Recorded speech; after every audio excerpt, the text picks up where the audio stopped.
Assalamualaikum warahmatullahi wabarakatuh. Salam sejahtera.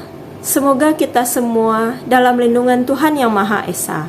Perkenalkan, saya Zelmi Silja MT, dosen tetap Prodi Arsitektur Universitas Eka Sakti. Saat ini, saya dalam proses mengikuti sertifikasi dosen gelombang 1 yang diselenggarakan oleh Kemendikti Saintek tahun 2025. Saya akan melakukan penyusunan dokumen pernyataan diri dosen dalam unjuk kerja Tridharma Perguruan Tinggi bidang pengajaran.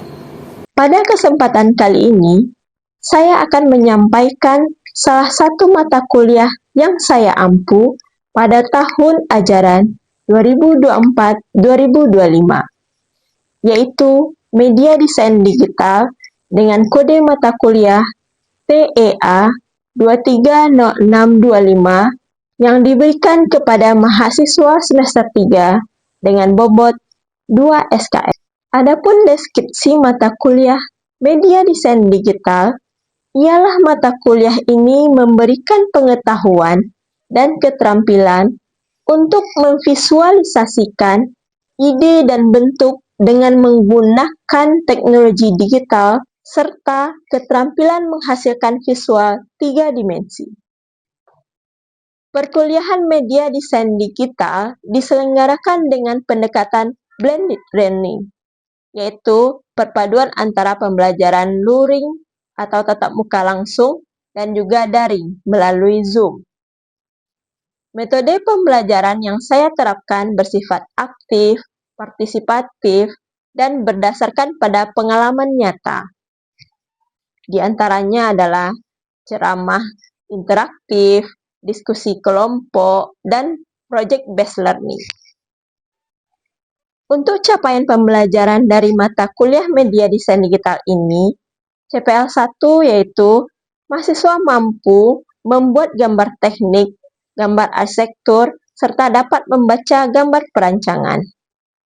CPL 2 yaitu mahasiswa mampu membuat konsep perencanaan dan perancangan arsitektur. CPL 3, mahasiswa mampu berimajinasi, berpikir kritis, logis, kreatif, dan menghasilkan desain arsitektur yang inovatif. CPL 4, mampu berkomunikasi dan berkolaborasi melalui pemodelan manual, grafis, dan elektronik. CPMK dari mata kuliah ini yang pertama yaitu mahasiswa mampu untuk menggunakan berbagai sumber informasi dan memanfaatkan kemajuan teknologi digital. Yang kedua, mahasiswa mempunyai motivasi dan semangat yang kuat untuk belajar hal-hal baru. Yang ketiga, mahasiswa mampu mengaplikasikan software seperti AutoCAD untuk menghasilkan visualisasi rancangan. Yang keempat, mahasiswa mampu mengaplikasikan software seperti SketchUp untuk menghasilkan visualisasi dalam bentuk 3 dimensi. Untuk media pembelajaran pada mata kuliah Media Desain Digital ini meliputi yang pertama modul atau RPS, yang kedua PowerPoint, studi kasus dan artikel ilmiah, yang ketiga video pembelajaran. Modul dan RPS ini akan disampaikan di awal perkuliahan.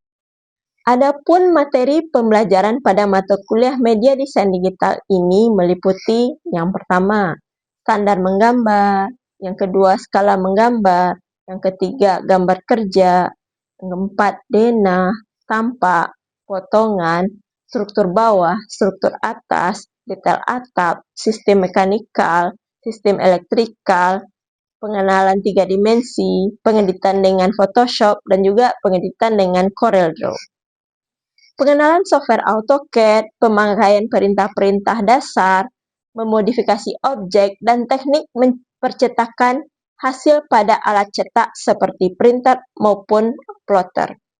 Kriteria penilaian dalam mata kuliah Media Desain Digital ini mencakup 5 komponen utama, yaitu yang pertama, ujian tengah semester atau UTS dengan bobot 25%, UAS dengan bobot 25%, tugas kelompok sebesar 20%, presentasi project sebesar 20%, serta kehadiran dan keaktifan dalam mata kuliah di kelas, baik itu secara verbal maupun dalam diskusi sebanyak 10%.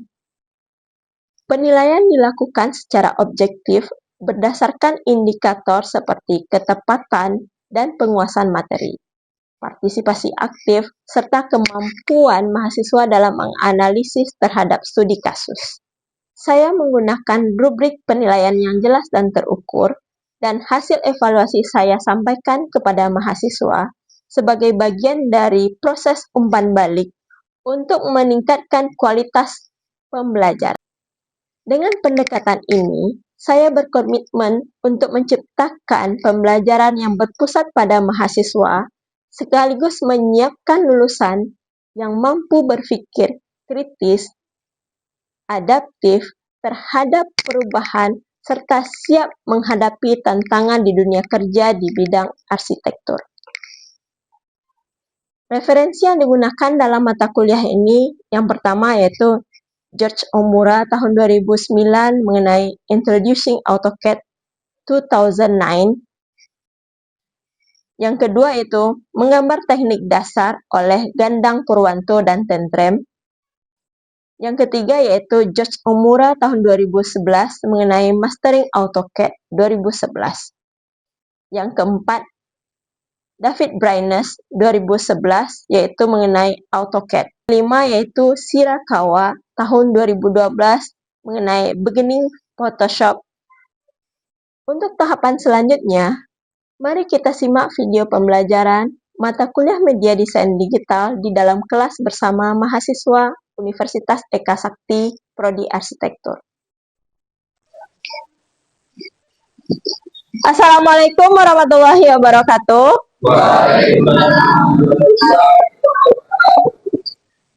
Selamat pagi semuanya. Apa kabar hari ini? Hari ini adalah pertemuan ke-7 kita pada mata kuliah Media Desain Digital. Pada perkuliahan hari ini kita akan mereview materi-materi perkuliahan sebelumnya. Ada yang masih ingat nggak apa itu Media Desain Digital? Ya, Yola? Media pembelajaran yang menggunakan software untuk mendukung pembelajaran arsitektur. Ya, benar. Ada yang masih ingat software apa saja pendukung arsitek di dalam merancang? Ya, silakan. Beberapa software yang digunakan seperti AutoCAD, SketchUp, Revit, Enscape, dan Lumion. Benar. Kita kembali kepada sejarah perkembangan media desain digital di dalam dunia perancangan.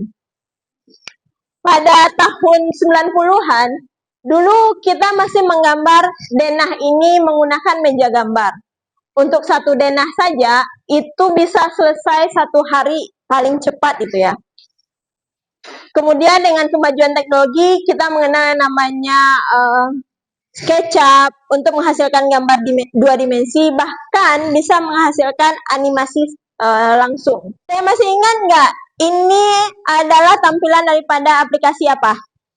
Ya, Chandra? Ya, benar. Ini adalah layar untuk menggambar menggunakan software AutoCAD. AutoCAD itu tersendiri banyak shortcut yang digunakan untuk menggambar. Siapa yang masih ingat? Ya, Jeki? Line salah satunya, Bu. Ya, benar. Software AutoCAD, shortcut yang banyak digunakan untuk menggambar diantaranya adalah line. Line itu bisa digunakan untuk bikin garis dinding, garis kolom, maupun garis rencana atap. Ini adalah tampilan daripada aplikasi AutoCAD. Yang berwarna hitam ini adalah tempat kita menggambar di dalam software AutoCAD. Berikut ini adalah komponen utama pada tampilan AutoCAD. Di antaranya ada application button, quick access toolbar, title bar, ribbon, file tab, drawing area. Nah, pada drawing area ini, di mana seorang mahasiswa yang sedang belajar menggambar menggunakan software AutoCAD, di sanalah kita menggambar maupun mengedit objek. Layar kerja ini dapat diatur menjadi model-model untuk menggambar utama atau layout untuk mengatur cetak dan presentasi. produk yang dihasilkan daripada aplikasi AutoCAD. Kita bisa menggambar di sini ada toiletnya, ada tangganya. Kalau kita memberikan action interior di dalamnya, bisa kita masukkan. Fungsi ruangan pun bisa kita jelaskan dengan menggunakan AutoCAD ini sendiri. Bisa kita describe-kan yang mana itu tampak depan, atap, dan juga jendela, pintu masuk. Sekarang kita masuk kepada software SketchUp. Software SketchUp ini adalah software yang bisa digunakan untuk menggambar 3 dimensi. Dia memiliki kelebihan untuk mengeksplorasi desain sehingga kemampuan kreasi yang sangat tinggi dalam mengamati secara visual gambar-gambar desain tersebut. Sampai di sini ada yang mau ditanyakan? Ya, silakan. Apakah SketchUp bisa digunakan untuk menggambar 2 dimensi? Pada dasarnya SketchUp bisa untuk gambar 2 dimensi dan juga 3 dimensi secara langsung. Toolbar lainnya yang ada di aplikasi SketchUp ini ada rektang, circle, ada arch untuk membentuk kita membuat desain pintu. Selain dari itu ada nanti itu pull atau push yang fungsinya untuk membuat bangunan itu seperti 3 dimensi. Ini ada tool-tool utama daripada SketchUp. Ini adalah line, ini circle, ini untuk menghapus, ini untuk mengukur. Semuanya ini bisa digunakan untuk menghasilkan objek pada aplikasi SketchUp. Ini adalah media yang ada di pada aplikasi SketchUp itu tersendiri. Ini adalah tempat kita menggambar. Ini adalah toolbarnya yang membantu arsitek atau desainer untuk memudahkan menggambar rumah dengan mendetailkan desain seperti kusen, jendela, pintu. Hasil daripada SketchUp itu sendiri, ini salah satu. Dengan aplikasi SketchUp, kita juga bisa menampilkan visualisasi yang realistis dengan tekstur, warna, dan material yang diinginkan sesuai dengan keinginan seorang arsitek atau seorang perencana, sehingga konsep desain lebih kelihatan nyata. Kalian jangan ragu, jangan pesimis, jangan takut dalam menggunakan software-software pada saat menggambar atau mendesainkan. Kita harus aktif dan kreatif pada saat menggunakan media-media digital untuk memvisualisasikan desain perencanaan maupun perancangan kita.